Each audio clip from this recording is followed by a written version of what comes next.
안녕하십니까. 경영학 박사이면서 현재 손해상사로 근무 중인 이윤석입니다. 오늘 알아볼 내용은요, 자동차 상해 담보 보상 사례입니다.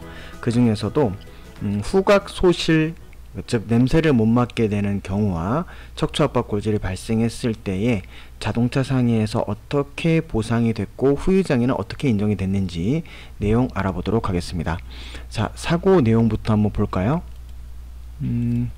이 차트를 보시면 사고는 2020년 2월 달에 발생했습니다. 그래서 트럭에서 내리다가 추락하셨죠.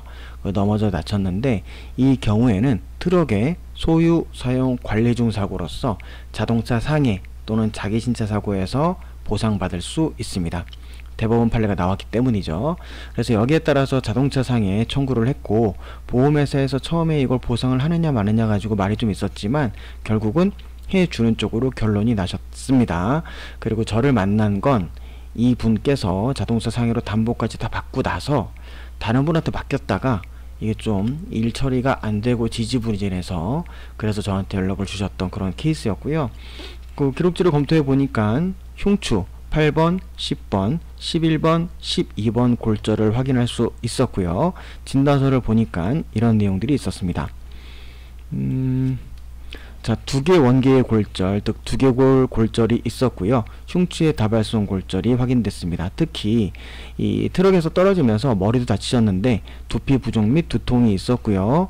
그 판독 결과 SH라고 하는 경막하 출혈, 경막 외출혈이죠. 이 출혈이 있었습니다. 그리고 흉추 8번, 10번, 11번, 12번 급성 압박 골절이 확인됐습니다.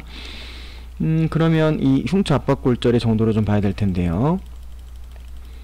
자, 이렇게 8번, 10번, 11번, 12번 네 군데지만 눈에 띄게 보이는 데는 여기 8번과 10번이 보입니다.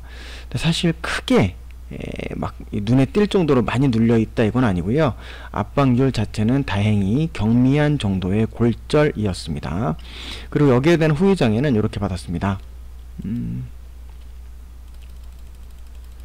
자, 네, 그 결과는 배후부 32%, 사고관여도 100%, 영구장애로 받았죠.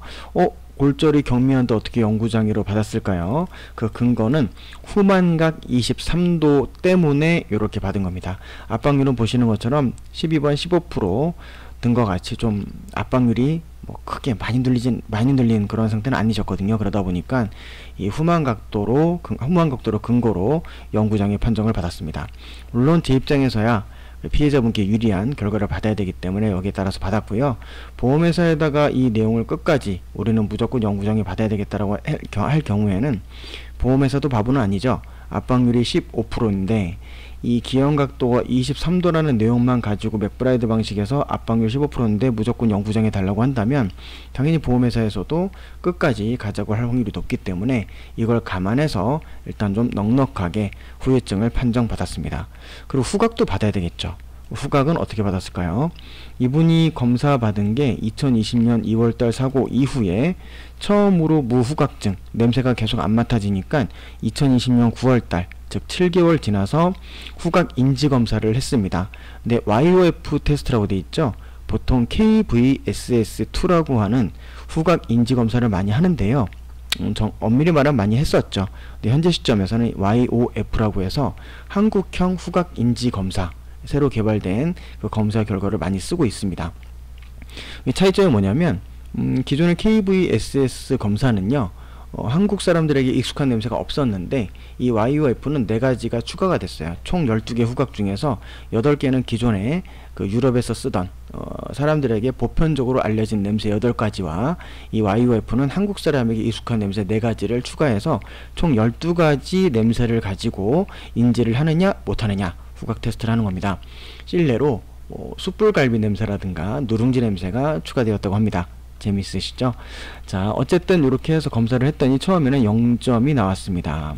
0점이라고 하면은 이거는 제가 뭐 발음이 좋진 않지만 에너지미아라고 해서 이 후각이 상실된 걸 말합니다. 0에서 14점 이렇게 돼 있죠. 0점이면 후각 상실이었지만은 한 번으로 보통 이렇게 후각 상실이다 라고 판단하진 않고요. 보통 재검사를 한 번 더 하죠. 한 번 더 검사를 했더니 결과가 이렇게 나왔습니다. 9월달에 한 다음에 12월 달에 장애 진단을 하시면서 또 검사를 했더니 이번에 7점이 나왔어요.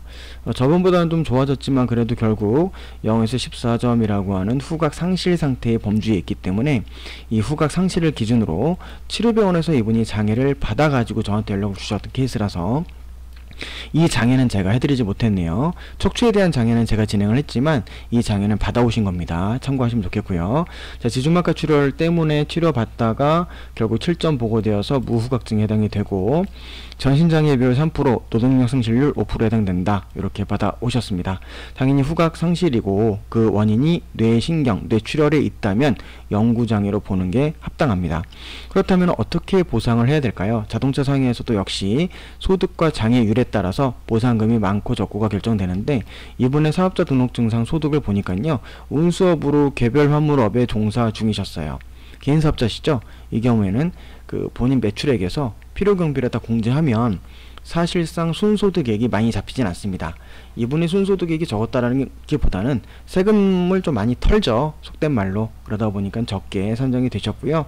그렇다면은 현재 일용근로자 임금 평균 임금으로 산정이 될 수밖에 없는 상황이었습니다. 그렇다면 먼저 장애율 병합부터 한번 볼까요? 보통 32% 저희가 연구로 받았거든요. 그리고 후각이 3% 전신으로 따졌을 때 3% 노동력 상실률이 있을 경우에는 32%와 3%를 더하는 게 아니라 보통 큰 장애에서 30%를 빼죠. 그러면 남아있는 게 68%인데 여기서 3%를 더해주게 되면 2.04%에서 32를 더하게 되니까 병합장애는 34% 정도가 됩니다. 자, 이걸 기준으로 이거를 뭐 저희가 연구장애를 받았지만 34% 연구로 주장하게 되면 압박률이 15%밖에 안 됐기 때문에 당연히 보험회사 입장에서도 바보가 아닌 이상 따지고 들겠죠. 끝까지 갔을 때 저희한테 유리한 건 없습니다.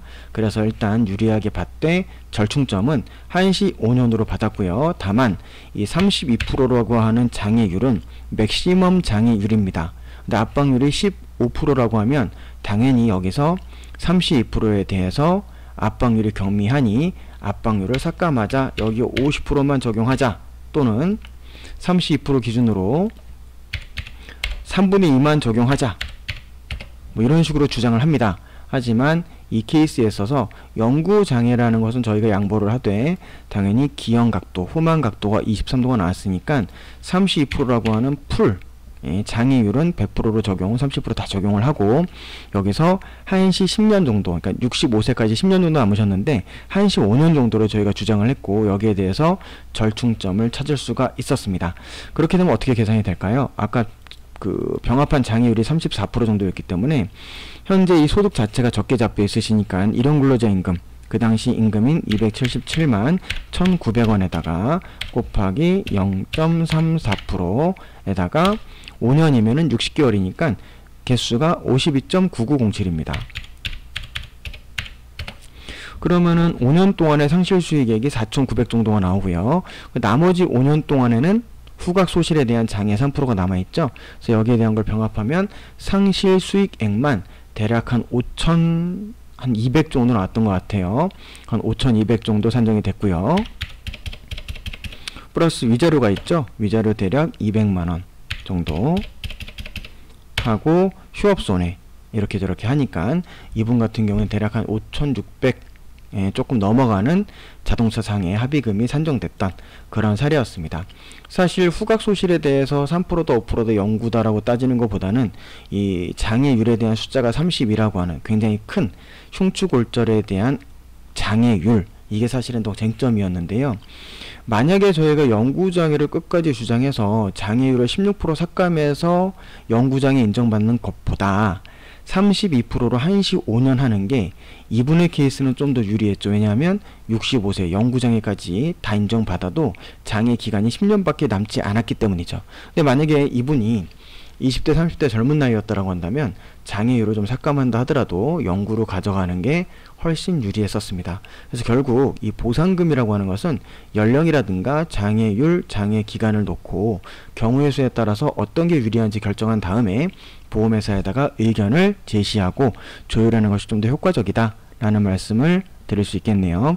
이렇게 해서 오늘 후각 소실 및 척추 압박골절이 병합된 흉추 압박골절이 병합되어 있었던 자동차 상해 화물차에서 추락한 사고 콘텐츠 소개 마치도록 하겠고요. 궁금한 점 있으시면 여기 저희 핸드폰 보시다 보면 밑에 역삼각형 모양이 있죠. 클릭하시면 밑에 상담 신청란이 있습니다. 여기를 눌러주시면 이렇게 링크가 있고요. 제출하기 눌러주시면 저한테 메일로 들어옵니다. 그럼 제가 메일로 확인해보고 전화를 드리고 있습니다. 또 그 외에 궁금하신 점은 이렇게 포털 검색 손해상사 이윤석 네이버라든가 다음에서 검색해 주셔도 되고요. 대표번호를 이용해서 전화 주셔도 제가 확인해서 말씀드리도록 하겠습니다. 자, 이렇게 해서 오늘 콘텐츠 마치도록 하겠습니다. 감사합니다.